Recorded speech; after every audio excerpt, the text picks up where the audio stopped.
خوشی ہے آمنہ کے لال کے تشریف لانے کی۔ سرکار کی آمد کا یہ ذکر کر رہے ہیں، چراغاں ہے، آرائش و زیبائش ہے، ایسا ہر کام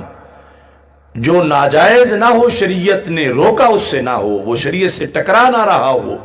صحابہ کرام رضی اللہ تعالی عنہم سے لے کر امام بخاری تک اور بعد تک اس کی حمایت کی گئی۔ امام بخاری جب بخاری لکھ رہے تھے تو 16 سال لگ گئے بخاری لکھنے میں، اور یہ ہر فرقہ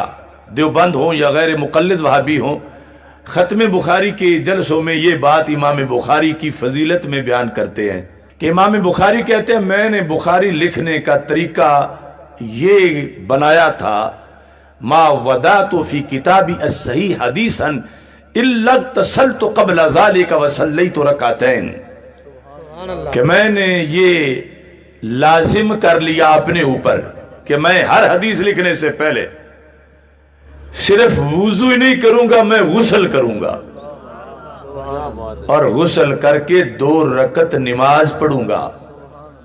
اور پھر میں حدیث لکھوں گا۔ نہ یہ قرآن میں ہے، نہ یہ حدیث میں ہے،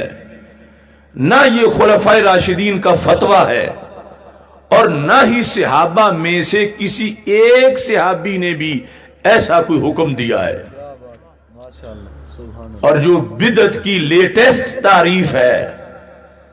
امام بخاری پر پوری طرح فٹ آ رہی ہے کہ کام دین میں ہو، نیا ہو، اور ثواب سمجھ کے کیا جائے۔ جو آج کچھ لوگوں کا سٹائل ہے مسلمانوں کو مشرک اور بدعتی قرار دینے کا، اس کے پیش نظر تو امام بخاری جیسا بڑے قد کا مسلمان بھی بدعتی ہونے سے نہیں بچتا۔ اب ہماری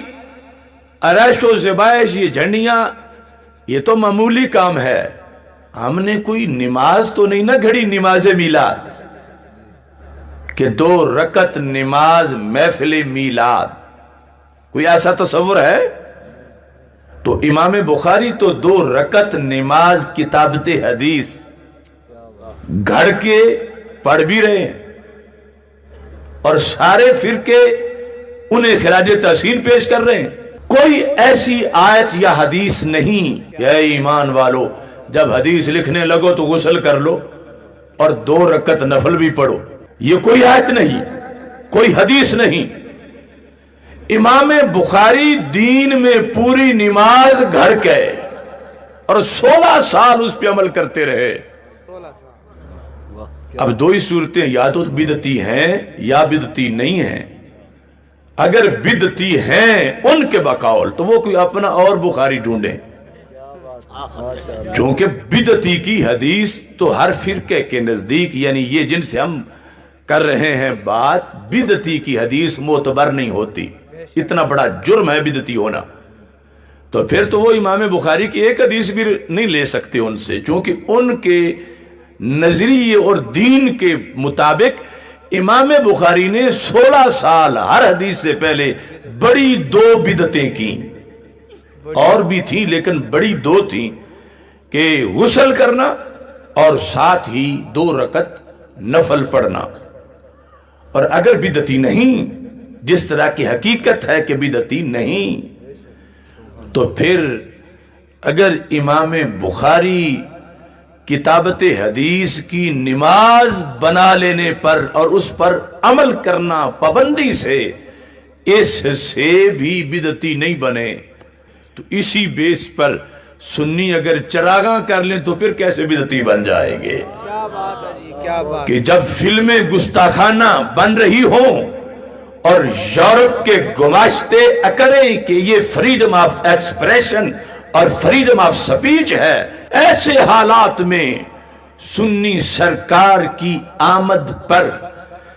ان چیزوں سے ترجمانی کے لیے جس وقت یہ عمل کرتا ہے کہ جس سے شریعت میں روکا نہیں گیا، کہ جن کے دین کی تعظیم ہے ان کے دنیا میں آنے کے دن کی بھی تعظیم ہے، کہ جن پر آیا ہوا قرآن جس رات میں آیا وہ 1000 مہینے سے افضل ہو گئی، تو وہ خود جس رات میں آئے وہ پھر کتنی افضل ہوگی۔ اگرچہ ہر سال نہیں آتے تو قرآن بھی تو ہر سال لیا نہیں اترتا، وہ ایک بار آنے نے قیامت تک کے لیے اس رات کو 1000 مہینے سے بہتر کر دیا، اور سرکار کی آمد نے قیامت تک کے لیے 12 ربیع الاول شریف کو ہزاروں لیلۃ القدر سے بھی زیادہ مقام و مرتبہ عطا فرما دیا کہ تم جس وقت میلاد مناتے ہو۔ دوسرا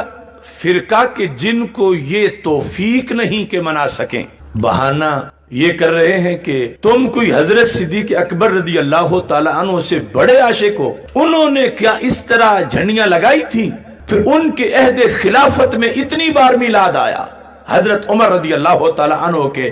زمانے میں اتنی بار 12 ربیع الاول شریف آیا۔ یہ پوچھا جاتا ہے نا تم سے، بے شک، تو میں ان کو سمجھانے کے لیے کاش کہ تیرے دل میں اتر جائے میری بات، میں پوچھتا ہوں کیا امام بخاری حضرت صدیق اکبر رضی اللہ تعالیٰ عنہ سے بڑے عاشق ہیں؟ تو ظاہر ہے کہ کروڑوں بخاری بھی حضرت صدیق اکبر کے گردے راہ تک بھی نہیں پہنچ سکتے، تو بڑے تو وہ ہیں۔ تو پھر کیا انہوں نے حدیث لکھنے سے پہلے غسل کر کے 2 رکعت نفل پڑھنے کا طریقہ اپنایا تھا؟ نہیں اپنایا تھا، تو پھر امام بخاری نے کیوں اپنا دیا؟ بے شک، یعنی جو تم پہ اعتراض کر رہے ہیں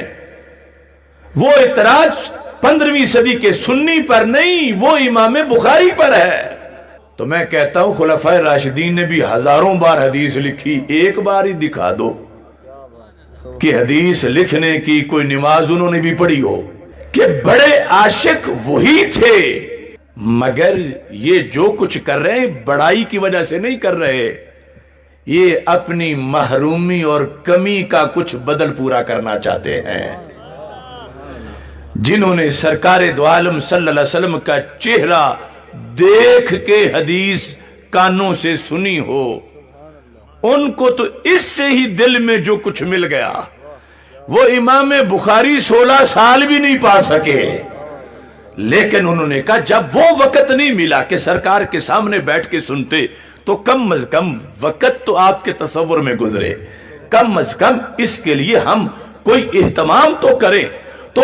اس لیے امام بخاری بڑائی کی وجہ سے نہیں کہ پہلے کچھ نہیں کر سکے تو میں بہت کچھ کروں، بڑے عاشق پہلے ہی تھے، لیکن امام بخاری اس بیس پر کہ زمانہ محبوب کا نہیں مل سکا تو ہم ایسے طریقے ساتھ اپناتے ہیں، اگرچہ کام نیا کیا ہے مگر کیا سرکار کی محبت میں ہے، اور ادھر اللہ حکم دے رہا ہے کہ ان کی تعظیم کرو، تو یہ اسی تعظیم کے پیش نظر یہ کام کر رہے ہیں، نہ یہ بڑے ہیں اور نہ یہ ہے کہ پہلوں نے کوئی سستی کی ہے۔ جو ہر وقت محبوب صلی اللہ علیہ وسلم کا دیدار کر رہے ہوں ان کے لیے تو 1 سیکنڈ میں آنکھ کھولتے ہی جو کچھ انہیں مل جاتا تھا، ہم اگر سال بھر میلاد کی محفل سجائیں پھر بھی نہیں ملے گا، چونکہ تصور میں بیٹھیں یاد کریں رحمت کا نزول تو ہوگا، مگر یہ کام کہ سرکار کا دیدار ہو جائے، وہ دیدار جو ظاہری حیات والا تھا تو کیسے ہو سکتا ہے؟